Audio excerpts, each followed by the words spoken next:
So this is 1800 hours GMT on Thursday, the 17th of September 2020.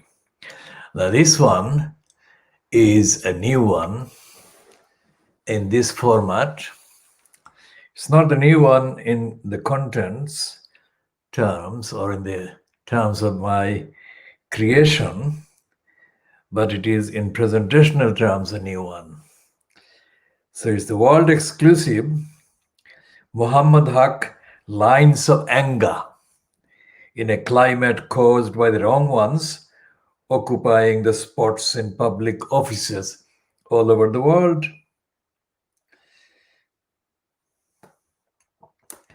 And I'm going to talk about the lines of hunger from Bangladesh that I wrote in extensive detail during May 1991 and onwards. And this was the result of my getting very concerned about the effects on the people of the southern Bangladesh areas that were affected by the cyclone that hit the country, hit those parts on 30th of April 1991. And I have serious reservations about the preparedness of the country in the event that any similar cyclone or water-related disaster happens again, because I'm not satisfied that enough has been done to save people in time before the comparable cyclone hits the coastal areas again. And there has been no news, no serious discussion that I can see that has happened about the preparedness, the necessary preparations needed to save large numbers of people and large numbers of animals from the disaster. And that is very concerning for me.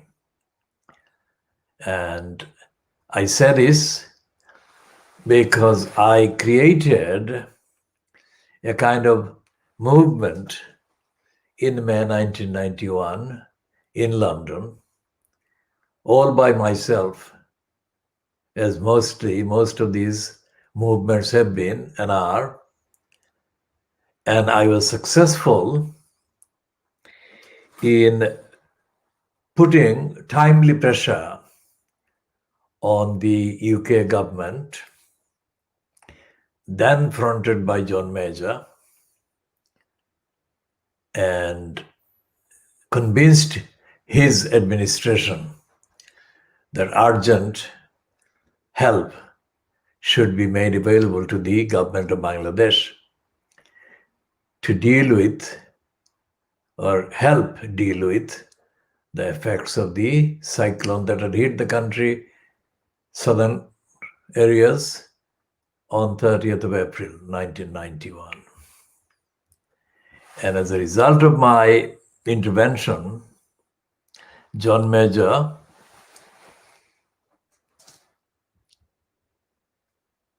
made 50 million pounds aid available to the then government of Bangladesh. To this day, I don't know how much of that money was actually used to help the victims of the cyclone, but I do know that the money was made available as a result of the pressure that I created.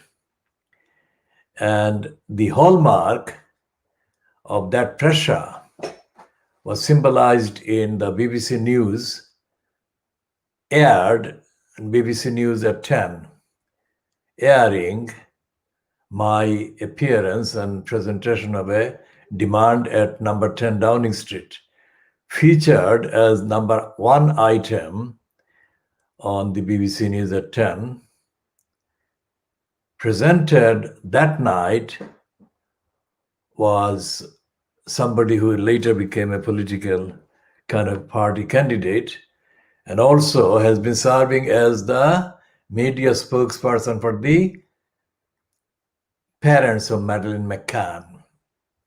So these are the references, the dates, the references, and the actual summary. So what has happened since then? That was 91, so this is 29 years later. And I shall be discussing this starting this particular edition, and I shall be discussing it and updating on it extensively. There are various environmental factors that are very much relevant to the future survival of the country, as many experts have predicted. Bangladesh geologically, is one of the most vulnerable parts of the world, of the planet. And significant geological changes pose serious threat to the country, most of the country, if not all of it. Most of the country that is exposed to the geological kind of factors and movements. Now, I have not seen any discussion from any quarters in Bangladesh about this, not anywhere near sufficiently as it should have been. There may be peripheral discussions, references, but no original discussion at all. And I think that the emergency that will happen should not be kind of treated as an emergency which can be tackled and dealt with when it hits the country. This is the time that Bangladesh needs to be prepared and preparing for that geological event or series of geological events. Whatever the number of population exactly in Bangladesh is less important than the fact that most of the people will be affected by the emergency. So it's not anywhere near like a kind of temporary thing. It is going to be existential. And whatever the Western kind of experts and media people have been talking about in the context of the geological events that will affect Bangladesh and its future and its existence has been inadequate, insufficient, and completely kind of peripheral, as I said. Now, I became interested in the water-related disasters affecting Bangladesh when the news came of the cyclone of 30th of April, 1991. So what have I been doing since May 1991? Well, I have been trying to defend the community in the east end of London on the one hand, and also the process of my work about the future of Bangladesh in terms of the existence of the country geologically, physically. And I have been doing this against series of attacks that I've been having to deal with. And those attacks will be listed in due course, of course. And the attacks are about my existence in my location called home. I have been kind of having to change home too many times in that time. Thus, in the process, losing most of the work that I have been doing, most of the documents and most of the archives. So it has been two-pronged. My own physical stability and existence, while I've been trying to protect Bangladesh from geological existential threat. That threat threatens to wipe out Bangladesh altogether. That is the seriousness of the threat. And the experience has been totally kind of unique, because the people who have been failing to understand my work and failing to let me get on with the work of defending the whole future existence of Bangladesh have been mainly people of the Bangladeshi community in East London. And that is not ironic. It is something has to be invented, some phrase has to be invented that has the intensity 1,000 times more than the word ironic can explain and express and communicate and convey.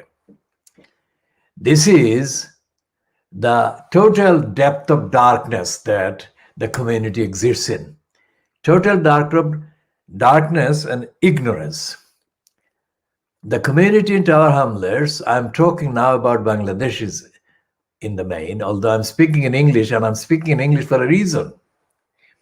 And I'll come to that in a minute.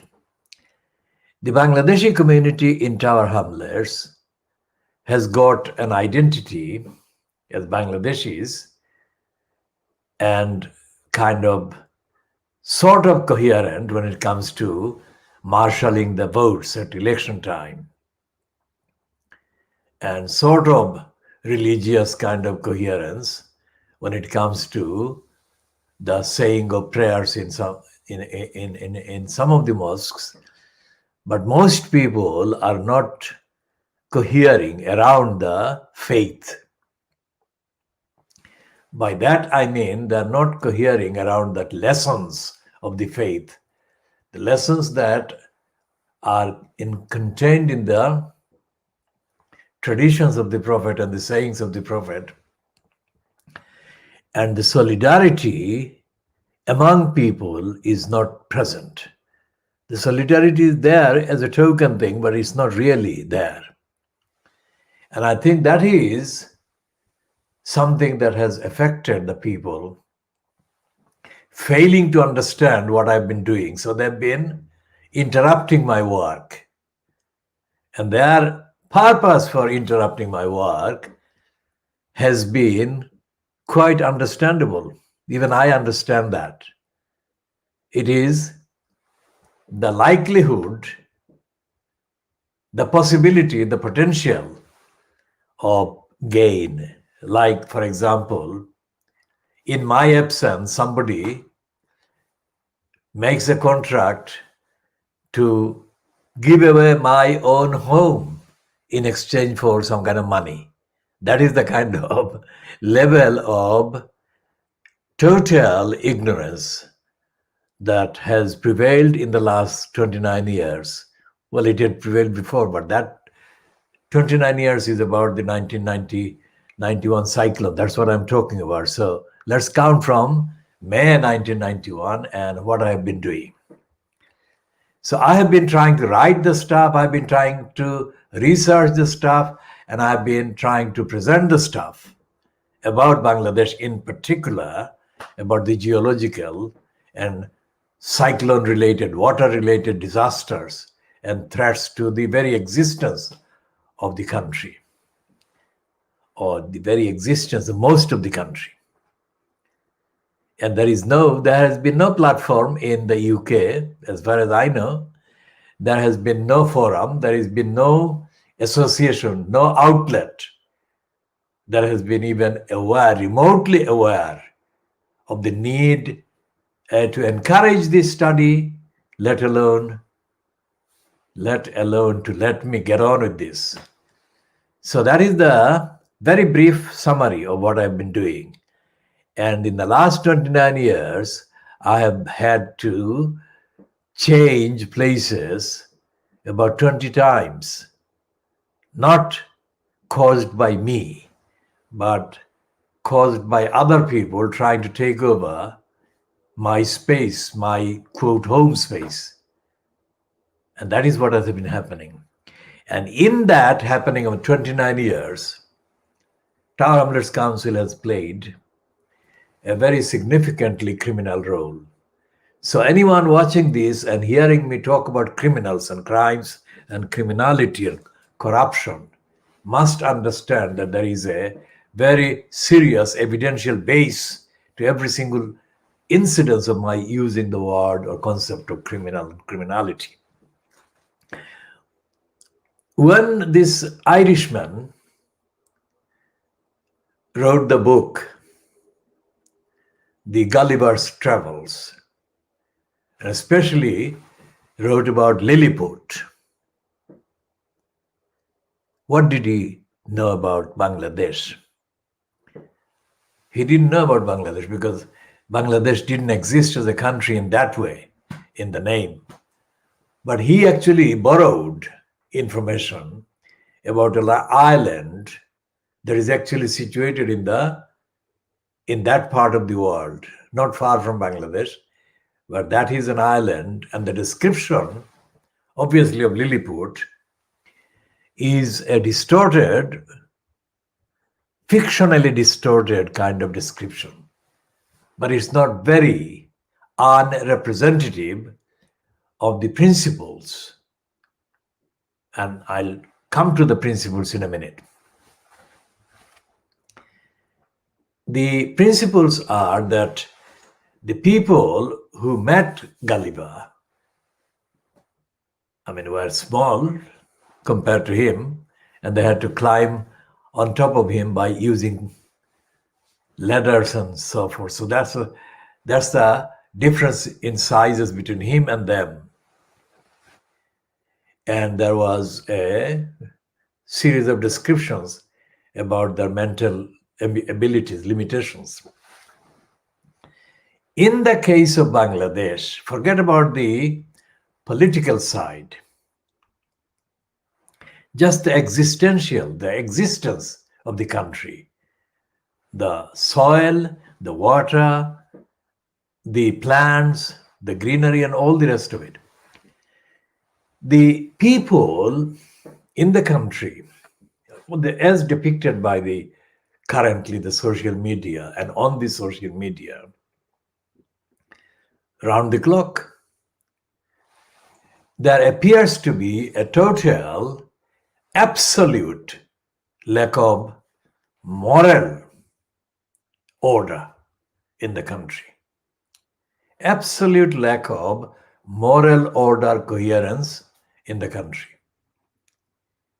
And this is despite the fact that many kind of imitations on channels and video and visual representations have been taking place by people who are earnest in making a good impression on the viewers. But when it comes to the moral coherence, social coherence, and fellow feelings, and regard for one another as a whole, not just one little tiny family unit or group, but as a whole, the country is totally, completely unprepared.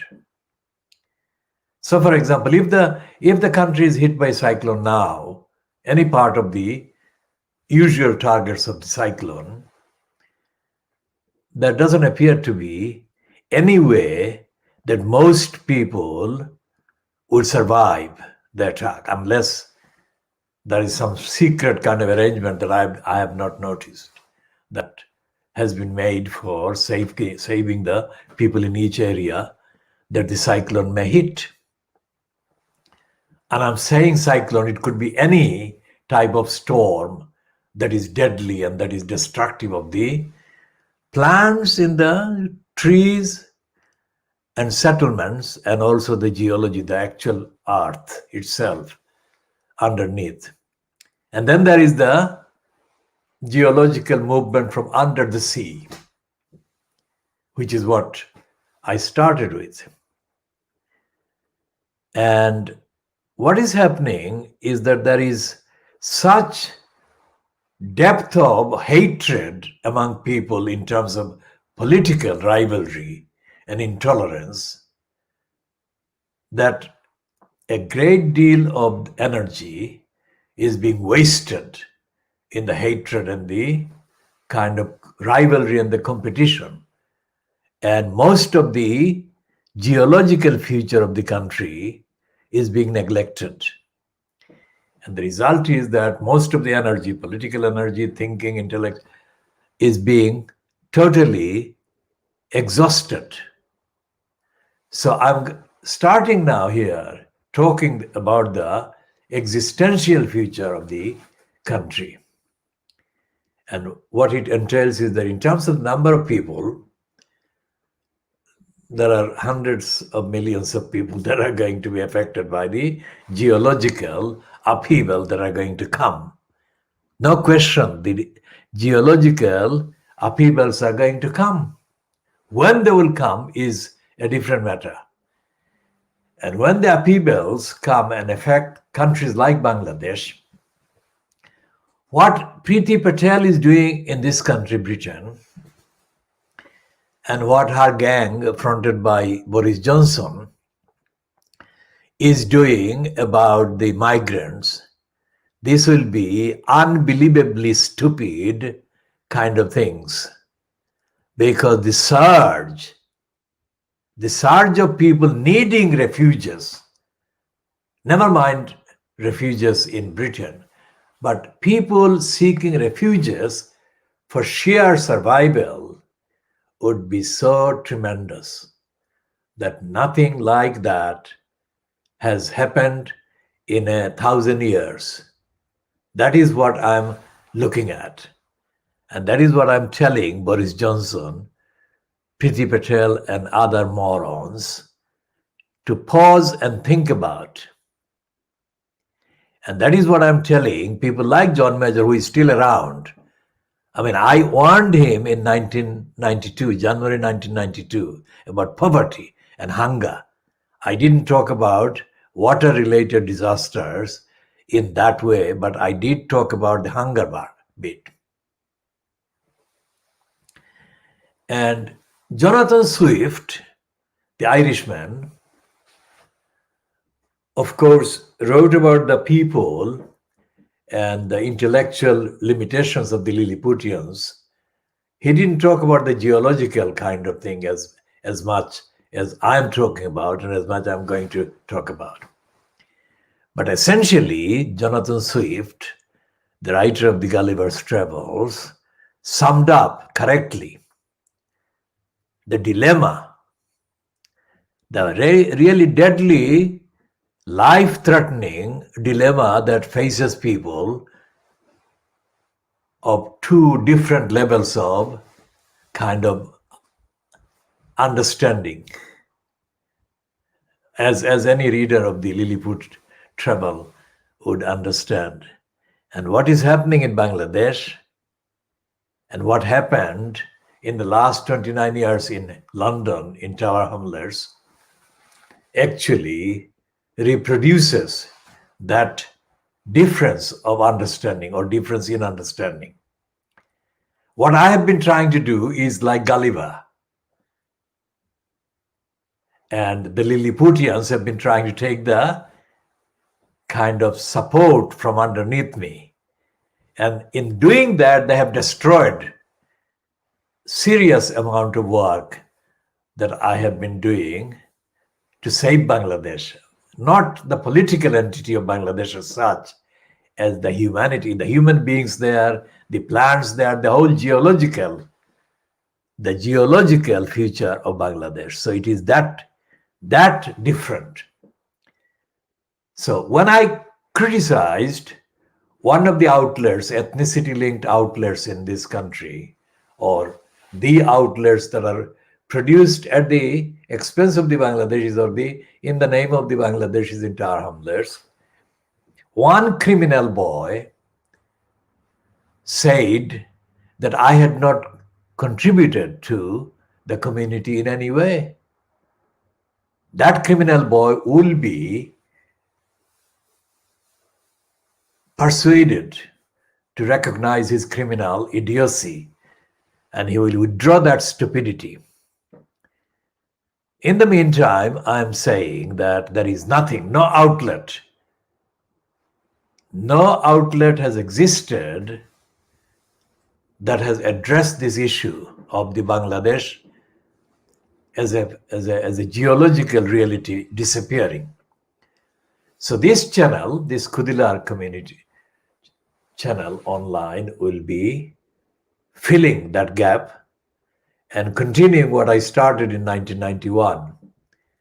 And I started, I mean, I started with the United Nations.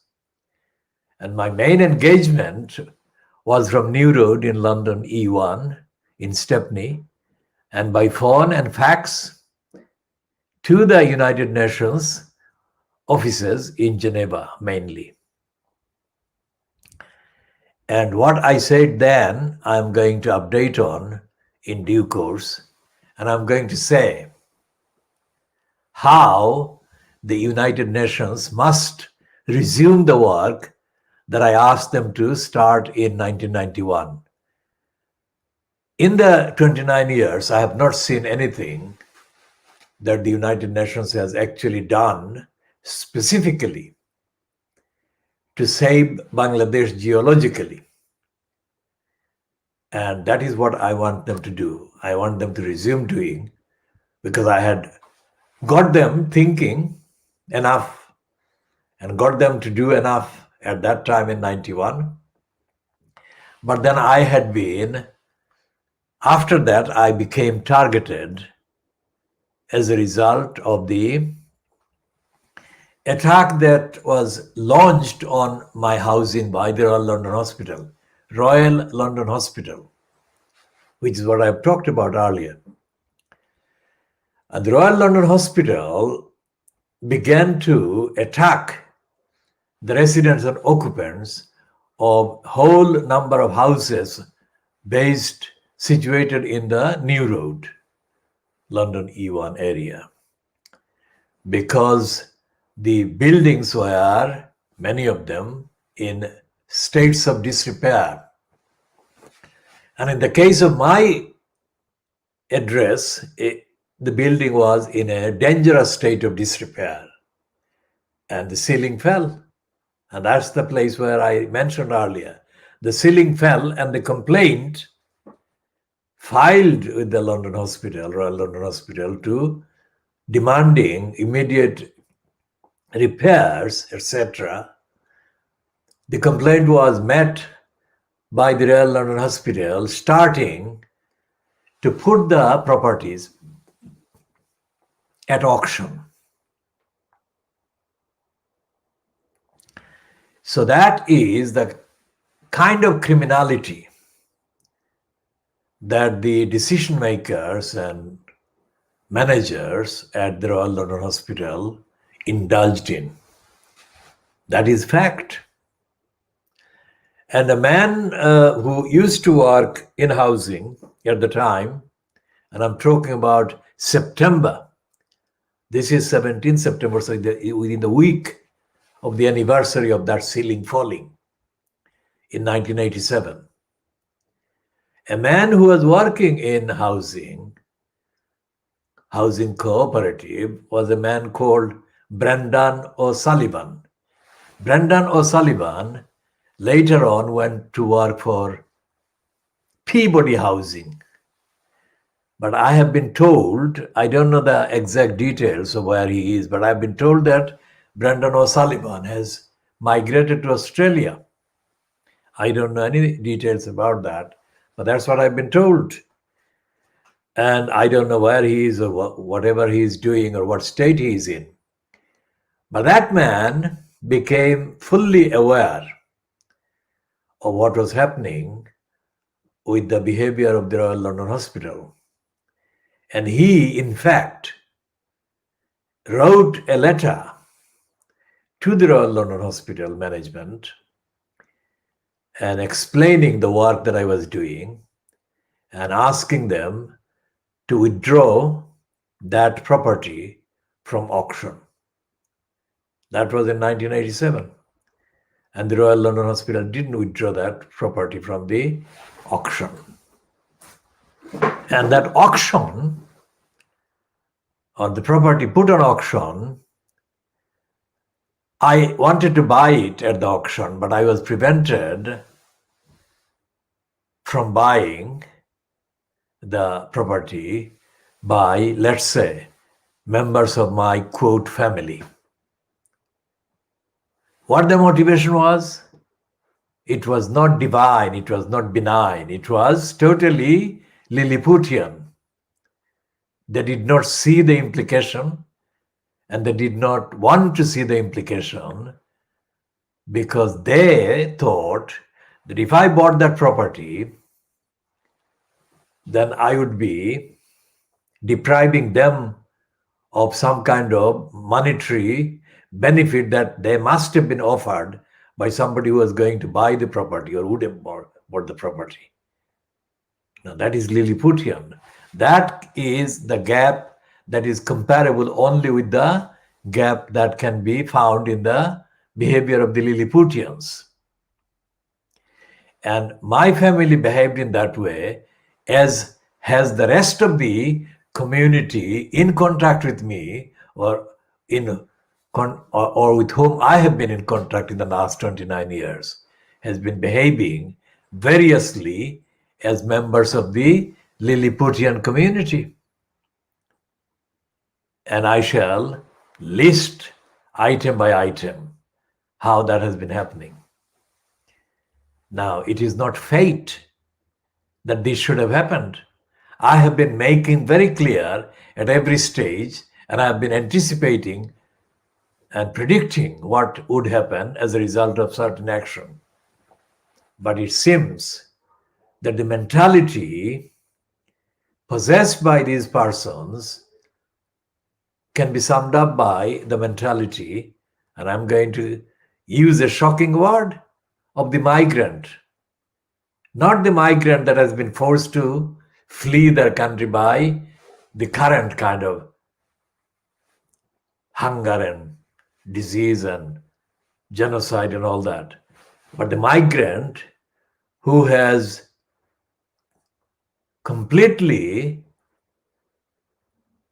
converted itself or himself or themselves into the worst possible enemy of themselves and their futures.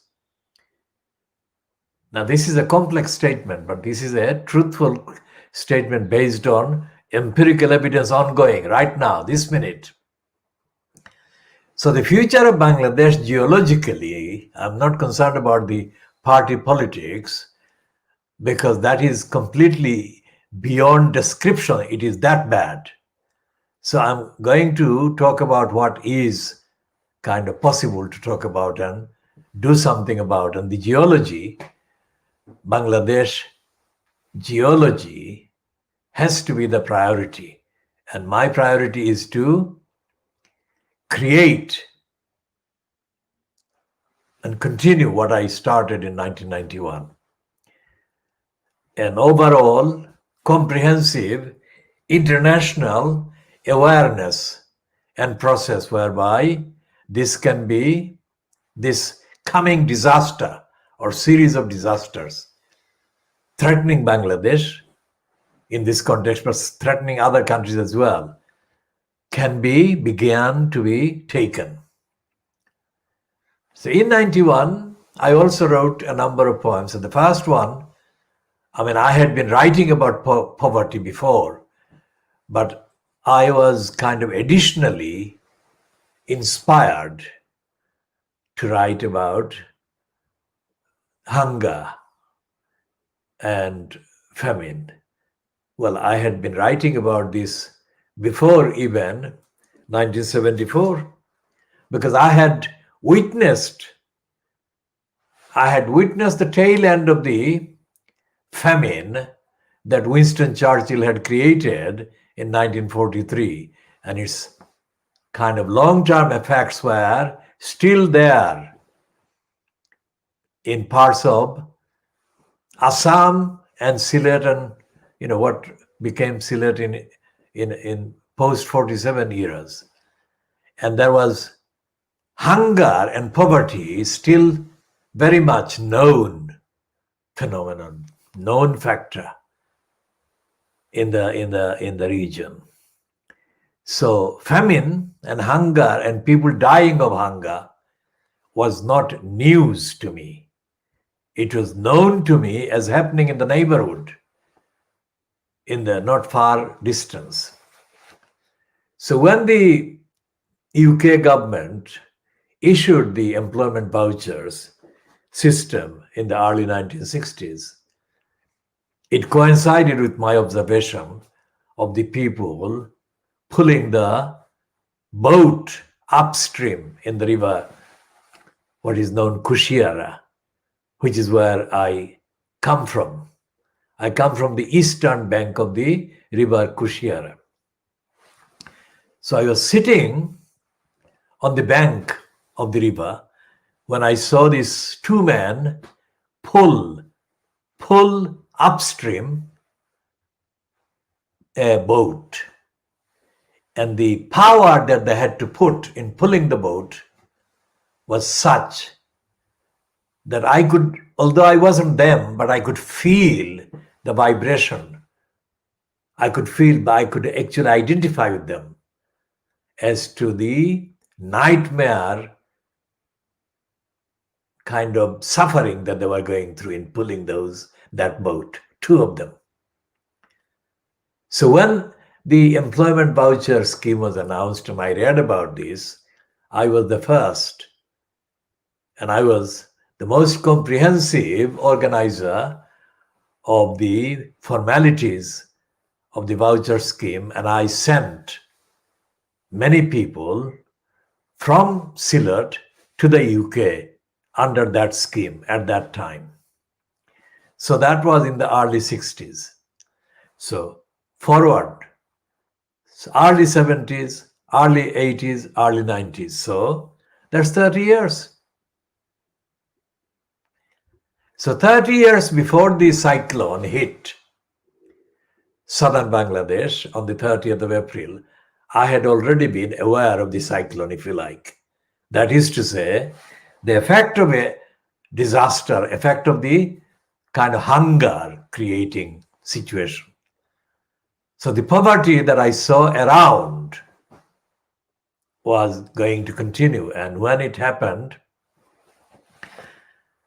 with the cyclone hitting Bangladesh, southern Bangladesh in 1991 on 30th of April, I was propelled to write that update.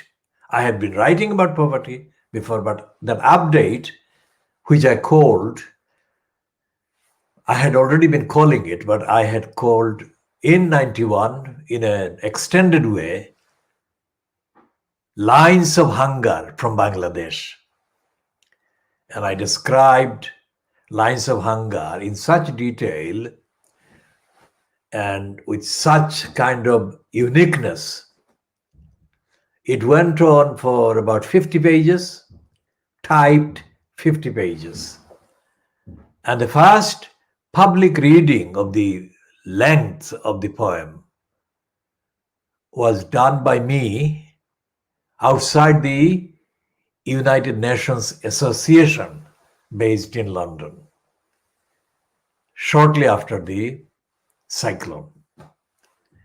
And I had two people who I had not known before, but who had contacted me by getting hold of my telephone number from the BBC, because I had been broadcasting campaign comments and demands on the BBC.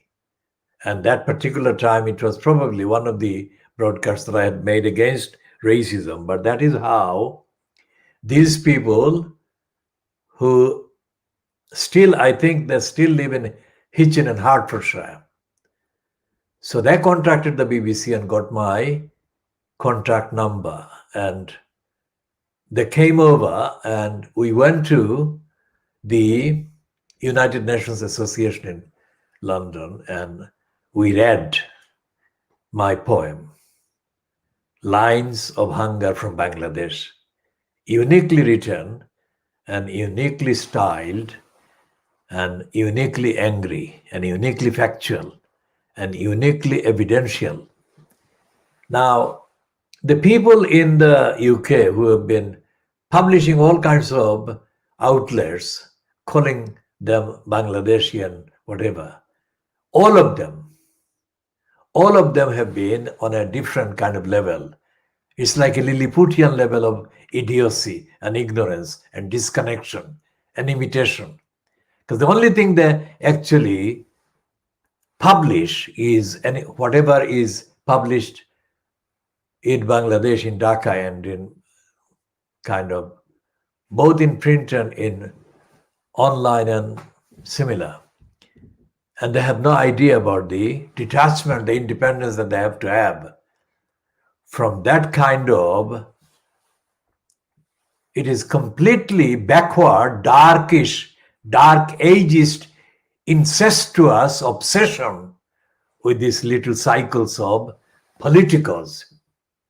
And they're totally divorced from the threat that the country faces. That the threat that I have been trying to tackle here, and I'm not aligned with any, I've never been aligned with any political party. I have been aware and actively observing several parties, but I have never joined any of them as a member. For the simple reason that I have had no evidence in front of me that these people were capable of understanding what the country needed. Number one. Number two is that they were, all of them, in their separate ways, unreliable, dishonest, and petty and selfish. So they were, in their way, kind of Lilliputians, as I said. And for that reason, I acknowledge the conceptual kind of contribution and lead, the originality that I read in Jonathan Swift's work. He may have had his own sources that, as far as I know, his images and the analysis and the analogies are sufficiently original for my understanding. And Bangladesh is now kind of sinking in a sea of ignorance about its own future. That's what I see. In terms of geological, in terms of the general safety aspect of the general kind of unpreparedness and unreadiness and inability and unwillingness to avoid the disaster that is going to come. And I think that I should have been given all the support in the last 29 years. Instead, I have been subjected to an advance kind of series of disasters by these people who have been trying to capitalize on my home and my kind of abilities and skills to make petty money. That is what has been happening.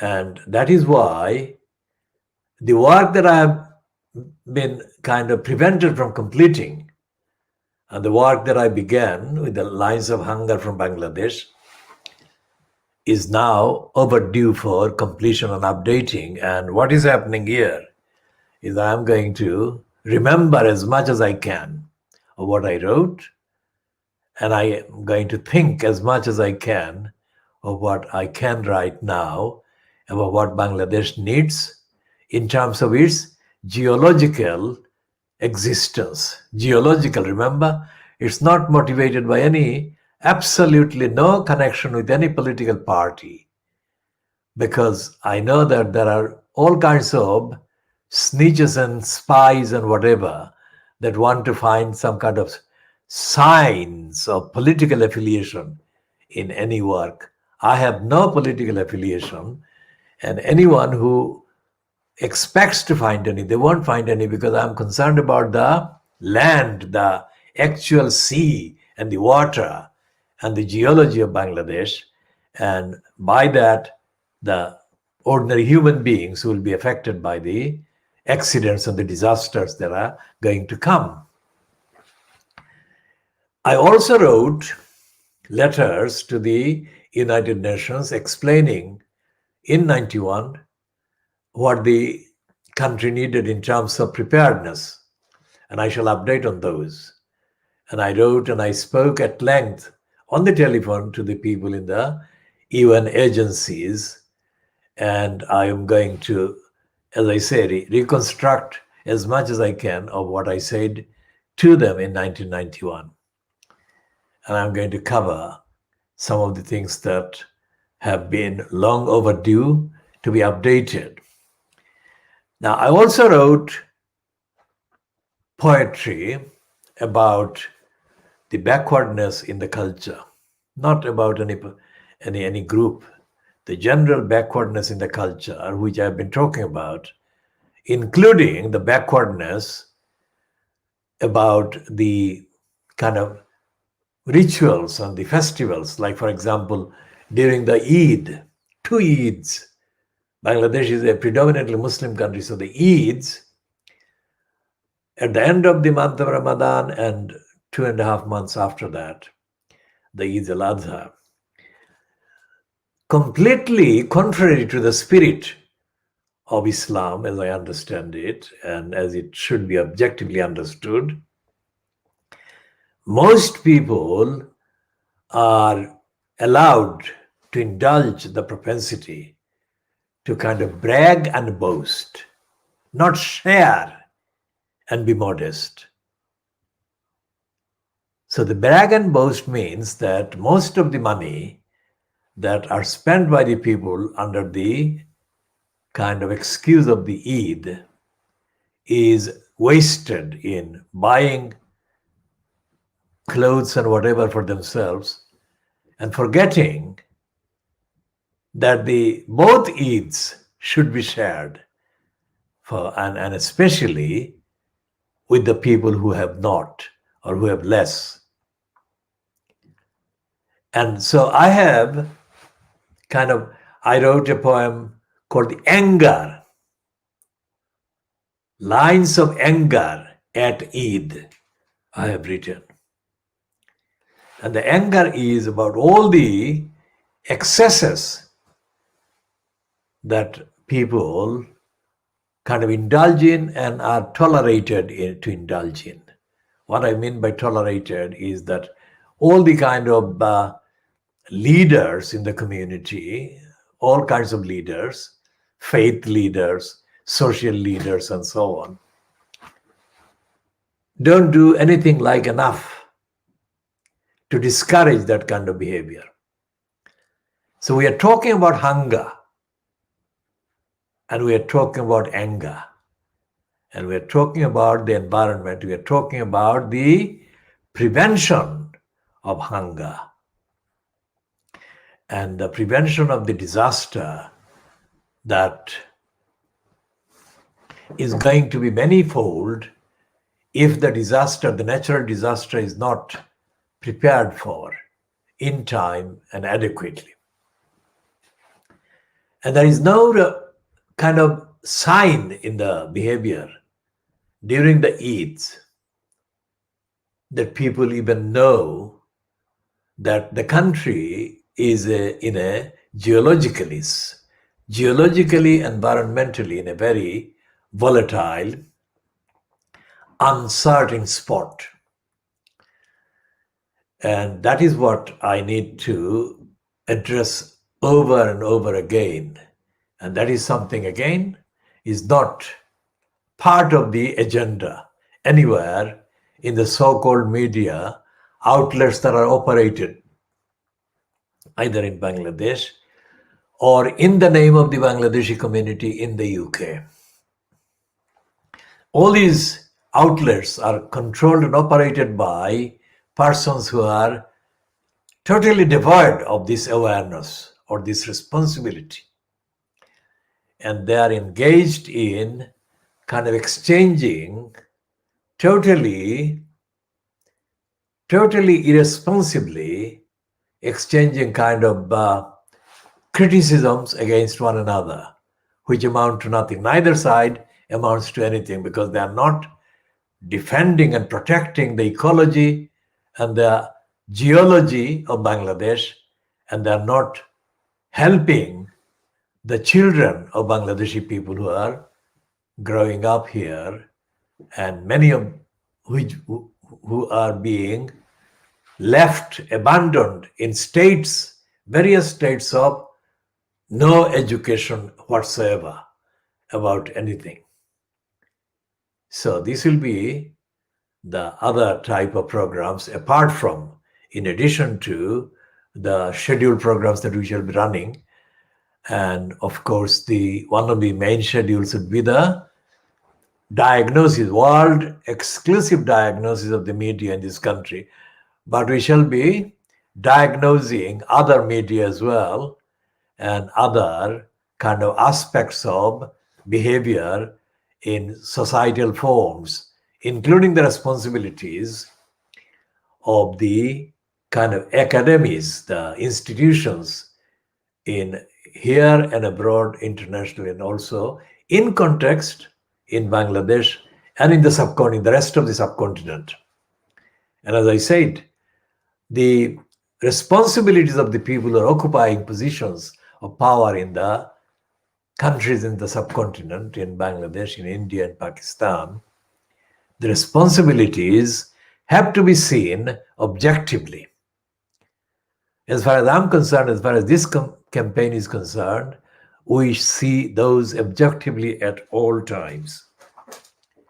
Because taking any part in partisan kind of bias or partisan focus or diversion is a disservice to the whole country, each country, every country, and a disservice to the people and the population. I see that today's Times in London has an entry at the beginning of the column that Narendra Modi is 70 years old. Well, it is just a fact that I am recording this. Let me see if I can reach the Times. And if I can get hold of the Times page where Modi is being mentioned as being 70 years old. Yes, I am able to put this before the camera. And that's the picture. It's a kind of, that's Modi. There is Modi. And it says, Narendra Modi pictured Prime Minister of India, 70. Now he's 70 years old, this Modi. So what I will not do is to engage in retaliation against him, and I won't engage in any kind of similar rebuke against anyone in Bangladesh or in Pakistan. What I'll be doing is contextually covering and commenting on the needs of the countries, ecologically, environmentally, socially, economically, and ethically and democratically and accountably. So whoever is evidentially kind of responsible or liable will be referred to in that way, not otherwise, not because I have got a particular agenda against anyone, no. So that is the general outlook for this program, this channel. This channel is called the Kurilar TV channel online, and it's a continuation of the engagement for telling the truth that I have been involved in all the time. And it's the telling of the truth to defend the lives of people and also the land, literally the land, the geology. It's not the land being taken over by an enemy force or power, but it's the environment that is going to threaten the land. That's the significant difference. And education is the key. Everything has to be informed by the evidence that is before us. And the planet and the environment are showing us the main way to go. To defend our country, defend our countries, we have to follow the movement in the environment, the health of the environment, the health of the geology, the health of the ecology. Now, ecology is a word, just going back to Brick Lane, ecology is a word that I used. There was a woman in the project called HEBA, H-E-B-A, HEBA. HEBA was a project for women set up by a group of people, including Kay Jordan in Brick Lane. And one of the women that Kay Jordan helped get set up as a kind of instructor in the HEBA project is called Anjum, or was called Anjum. She is not probably anymore based in Brick Lane, but she was called Anjum. And Anjum witnessed a lot of the attacks that were carried out against the cat's house behind 160 or 170 Brick Lane between July 2012 and October 2012. And it was very difficult for me to get across to Anjum the impact and the measure of the impact of the attacks, the impact on society, impact on the community locally, and impact on the humanity because of my work. So I said to her that the attack is taking place against the ecology as well.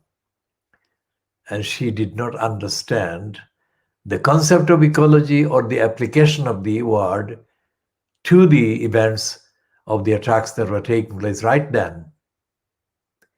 And I also said ecology, the word, to a woman who should have understood this. And she is called Anne Wilding. She is now based in Bilbao area, or in the Spanish region, which includes Bilbao. And she's working as a British Council person.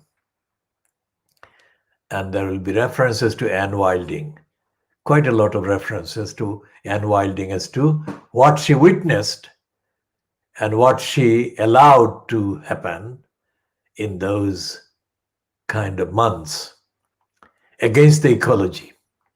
And the ecology, in my use of the word at that time, and even now, included the rats were there, but the rats were not as visible. The rats were not as visible as the birds and the pigeons and the other animals that lived, coexisted along with the cats in their spaces in and around the cat's house behind 160 and 170 Brick Lane. And there was a squirrel, I think, and there were other animals that lived there. And so all of these were attacked by the gang of criminals in the months of July and October 2012. Now, what I was doing there in the vicinity, in the area, was first of all to protect the archives and the files and the libraries that had been attacked by the Tower Hamlets Community Housing and Tower Hamlets Council.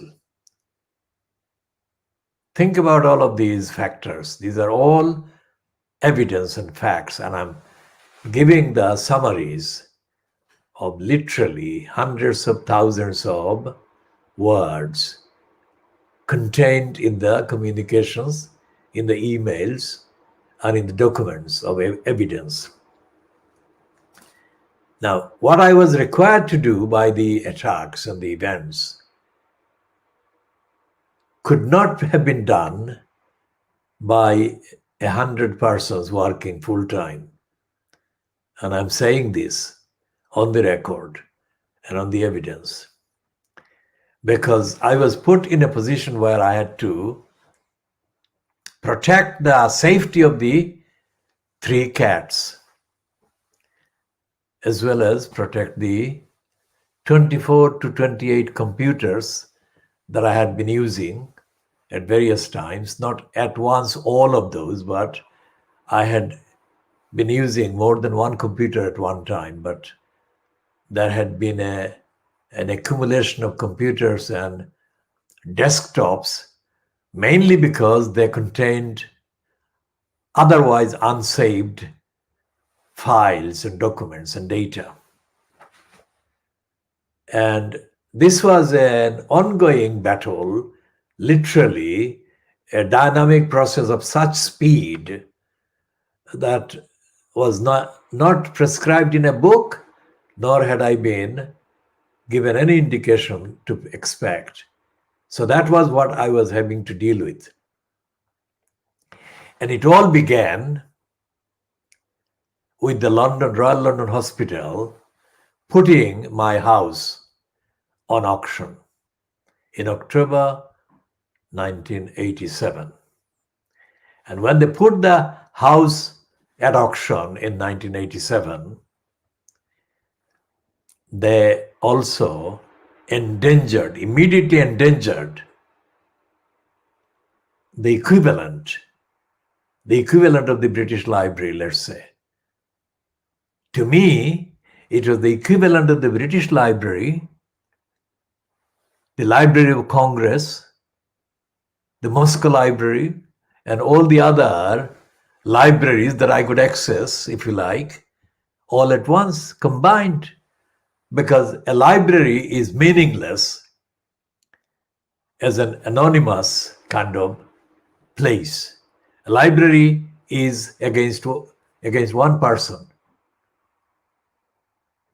If one person can access the quantity and the quality of a library, then that is the library.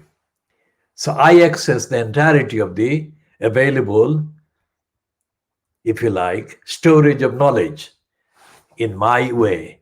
And I had been doing that outside of the British Library, outside of the Library of Congress, but in my way. So that's what I have been doing in New Road and in other places. And I had stored those up to 1990, 87, if you like, in the storage devices that were in place and accessible up to that point, both in print and as well as in other forms. And the main stored contents and data was in written form. A substantial amount was recorded videos and audios, but the majority of the contents were in typed written form. And all of them were original. So they covered every aspect of life that I had been engaged in over a long time, and they were original. And that is what the Royal London Hospital exposed to systematic attack or unsystematic attack, depending on the actual mode of the attack, by not one, not two, not 3 islands full of Lilliputians, but any number of islands full of Lilliputians. That is how it felt. So the amount of work that I had been doing there in writing and in storing. There were also at the time that I was kind of coexisting with a cat, and I was having fights with the bats and other people that did not understand the overwhelming need to be careful and to be of caring disposition towards a cat. So the Lilliputians that I was having to deal with were not in a fantasy fiction book, but in real life. And these people of various backgrounds and of various relationships with me had one thing in common. They were absolutely uninterested in the welfare of a cat or any cats. That happened in East London. And that was happening in East London then. And the same kind of culture of cruel disregard towards the welfare of cats and other animals predominates today. Thursday, 17th of September 2020. Across East London, and I'm absolutely certain across most of London, most of England, there are degrees and stages of indifference and cruelty and criminal contempt for the welfare of animals, cats, foxes, squirrels, bunnies, whatever, and dogs, of course. Despite the slogan that Britain is an animal-loving country.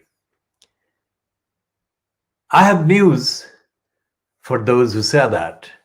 I don't have news because I want to prove them wrong. I have news because that is fact. And I have news because that needs to be addressed. The cruelty must end. The cruelty to animals must end.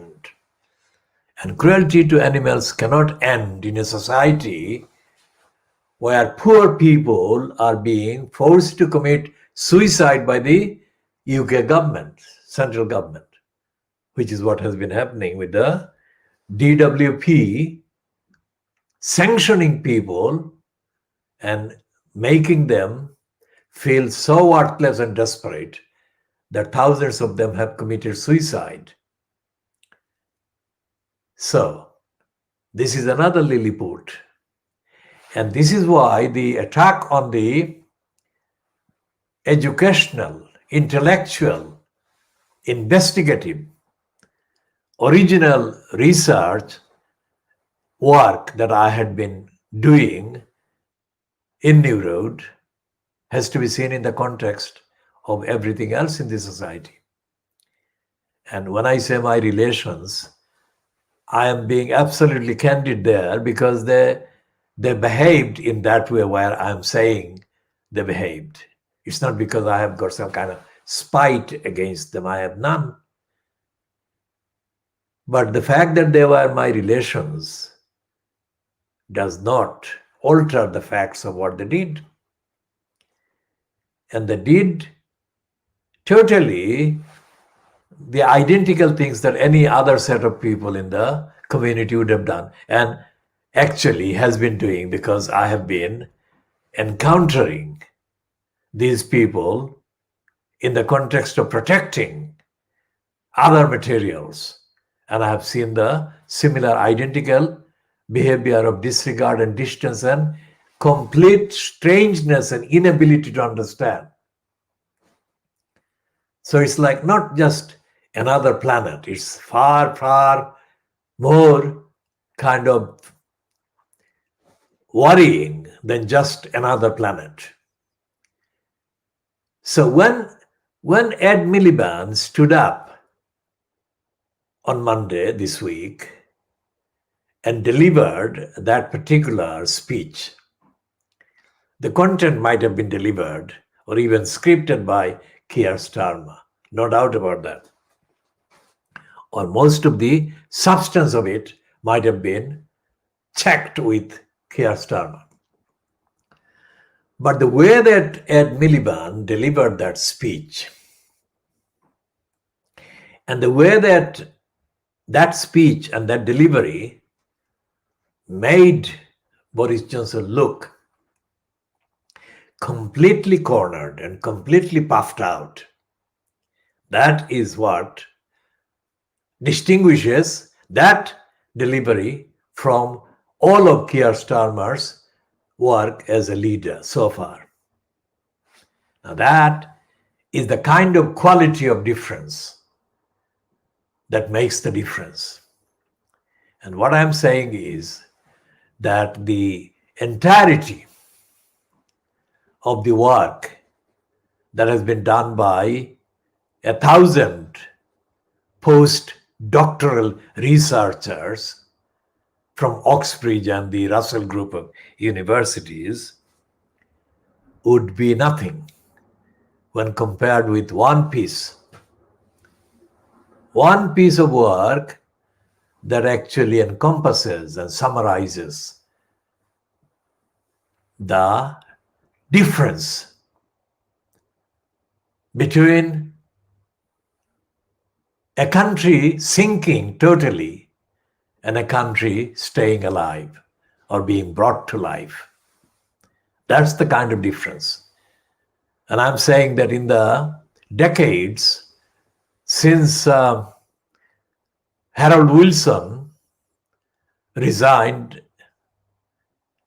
so that is a long time, the Labour Party has been on the decline, even despite their 3 election wins by Tony Blair, because he didn't win with Labour kind of qualities. He won by deception, deceiving the Labour Party and deceiving the rest of the country. He was a double kind of a treble-faced liar and denier. And the result is the crisis we have in this country. And I said that, and I'm saying again, that despite the fact that Jeremy Corbyn was hailed as a kind of radical and socialist and so forth, the man lacks the necessary basic intellect. And the Labour Party has not been led by any leader with the necessary intellect that is commensurate to the needs of the country. As I said, Blair was a con man, and he was able to con the country for 3 elections because the Conservative Party was severely damaged for a long time as a party machine. And I'm saying that this country needs a social, I'm not talking about socialist because that is capable of misleading interpretations. So I'm saying social and a democratic and an ethical kind of recovery program. And that recovery program cannot happen, as I have been saying, without all the main institutions of the state being totally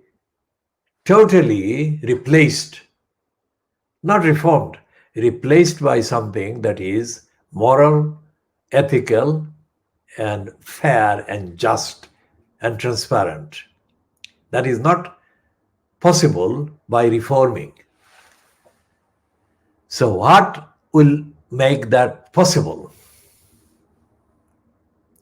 First of all, we have to have actions, speeches that Ed Miliband gave a glimpse of, not Ed Miliband as the person who will deliver all these things, but that speech in that context was a speech that had not been seen the like of for a very long time.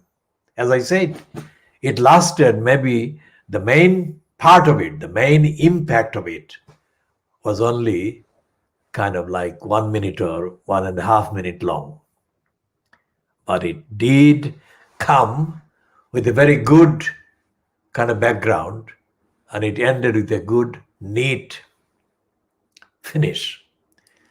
And it had the impact, absolutely correct impact on Johnson, who looked completely exhausted and pumped out and finished. Now, compared to Ed Miliband's speech, Johnson performed differently, with more confidence, or with some confidence, when Angela Rayner stood in for Keir Starmer on Wednesday. And when he spoke against Keir Starmer himself. And you can see the difference between Keir Starmer and Boris Johnson. Keir Starmer looks totally stiff. He doesn't look like he's kind of dynamic. He looks stiff. And compare that with how Ed Miliband came across. You can see life and death. Keir Starmer looked like a frozen death. Not death physically, but that is what he looked like. And Ed Miliband was coming back to life, political life. And what needs to happen in this country is a coming to political life by all the supporters of the cause for a just and fair and accountable and ethical and democratic and fair society in this country. Doesn't matter who the incumbents are, whether you call them Tory or conservative or right-wing or fascist or ERG or Brexiteering morons, whatever you call them, doesn't matter. The country is crying out to be short of them, whoever they are. And be replaced by dedicated people, whatever their colors, who are dedicated and capable intellectually, ethically, morally, and socially to save this country. Now, for the last nearly 50 years in London, I have been trying to articulate this same analysis, and I have been repeatedly obstructed by the forces of darkness. Now, the forces of darkness are not all white, and the forces of darkness are not all racist. Most of them have come from my own community, including from my own blood, my family, and they have thought identically.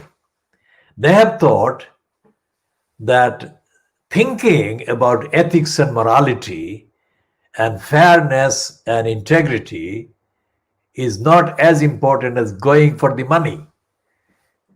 Now, I agree with that, except that the money that they thought I was missing is the main money that I have been trying to save, which is save lives across the world, not just in London. So that is the gap. That is the gap of understanding. And this channel will be trying to give more details as we come and as we go, as we progress and as we move. This is now almost 19 minutes past 1900 hours GMT in the evening of Thursday, the 17th of September 2020. We shall continue.